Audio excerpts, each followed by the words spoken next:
People, welcome back to the channel. Welcome back to KGX to the Z TV. Aloha. Aloha means hello. Aloha also means goodbye.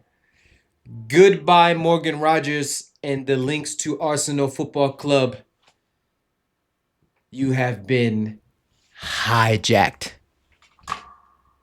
Morgan Rogers to Chelsea.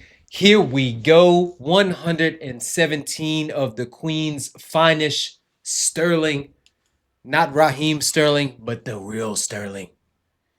Folks, out of nowhere, out of absolutely nowhere, me, the wife, the kids, in the car, on the way, do the family thing, go eat some food, have a good time, laugh, joke.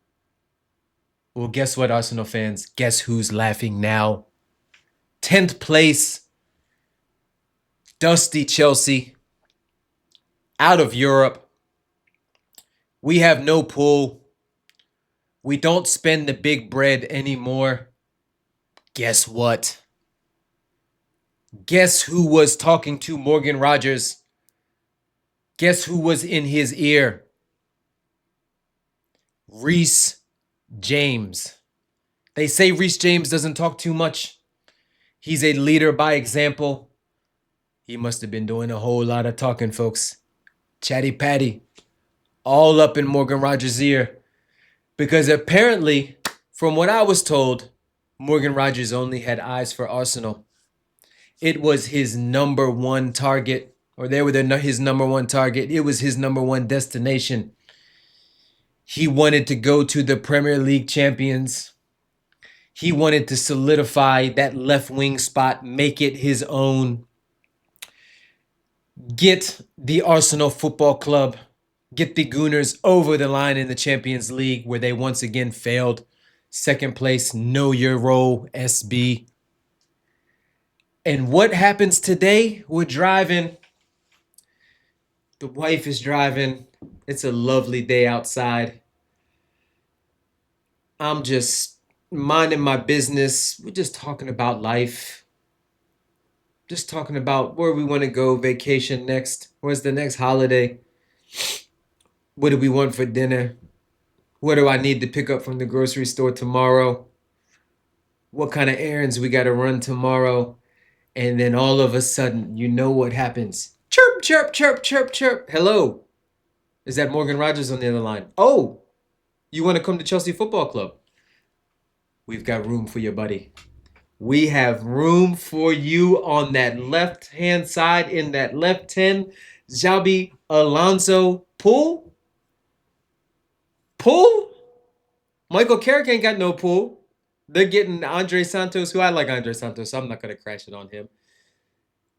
They're getting, who else did they get? Who was the other midfielder? Yuri Tielemans. I'm not going to crash it on Tielemans. I like Tielemans. But Man United, you know what Man United fans like. Shout out my homie Touchline. Shout out my homie Ahmed.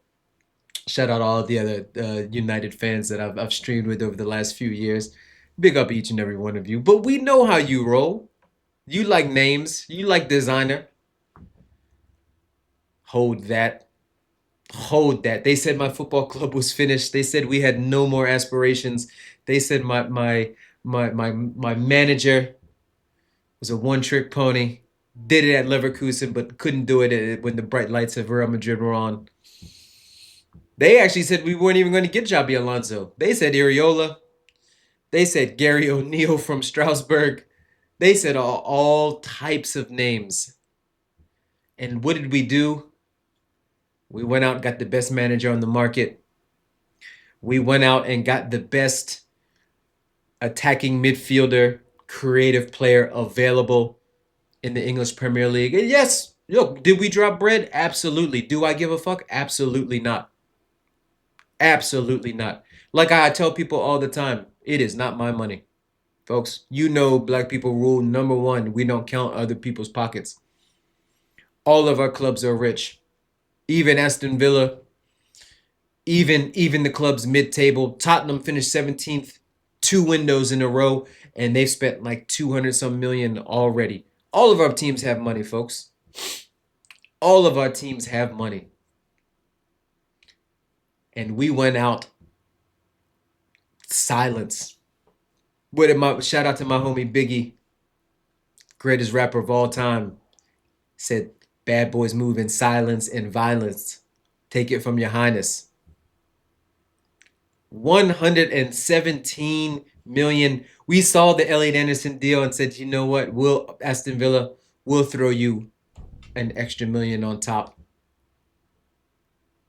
Aston Villa's already spent a little bit of money. They got Manzambi, who I'll be honest with you, is a player. I like Manzambi. I think he is going to be a more than adequate Rodgers replacement.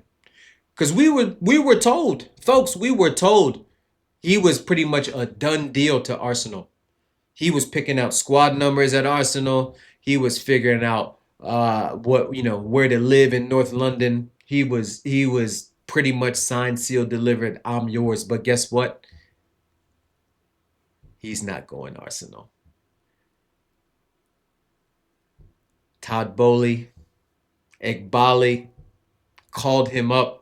Yo, Aston Villa, we've got good relationships with those men up there in Brum. Right, we did a little Omari Kellerman deal. Matson going the other way. We've sent them players in the past. They've sent us players, right?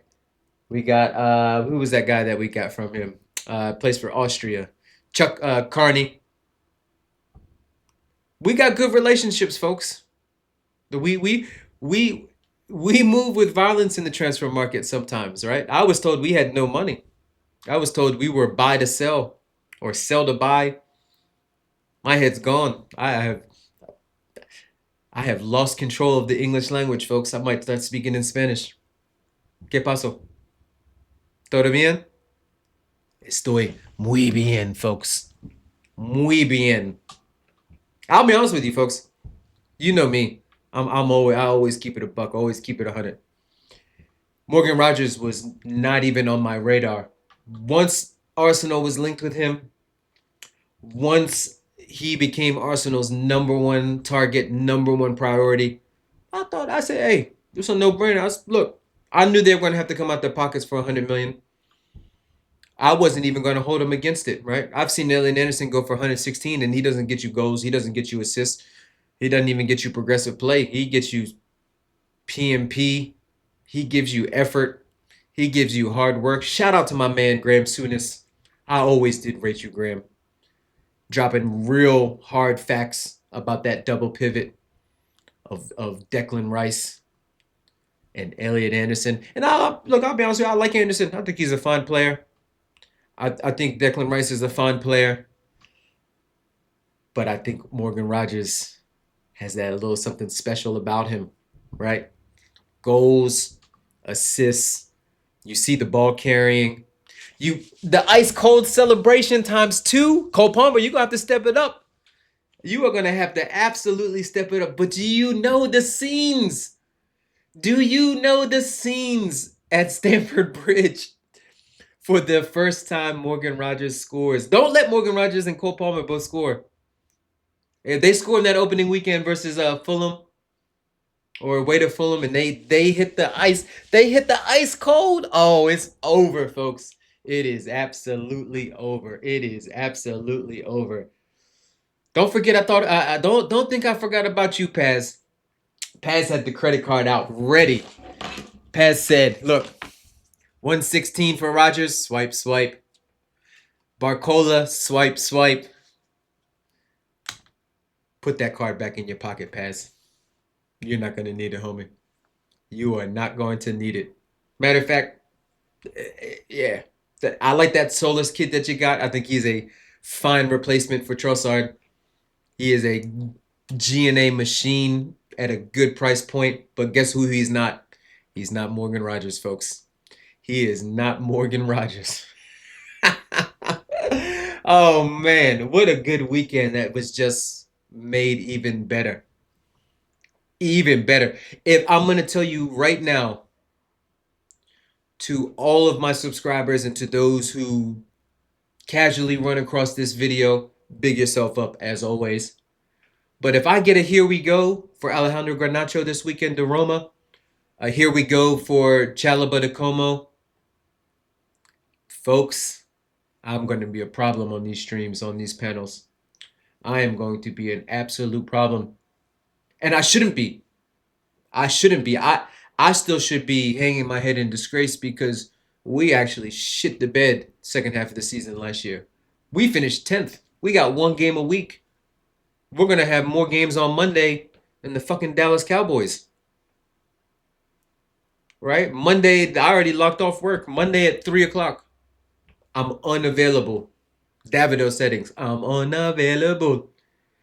Them no they say me. But guess what, folks?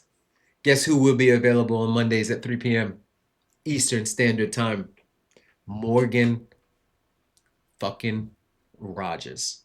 Folks, hit that like, hit that subscribe, and we will see you at the next one.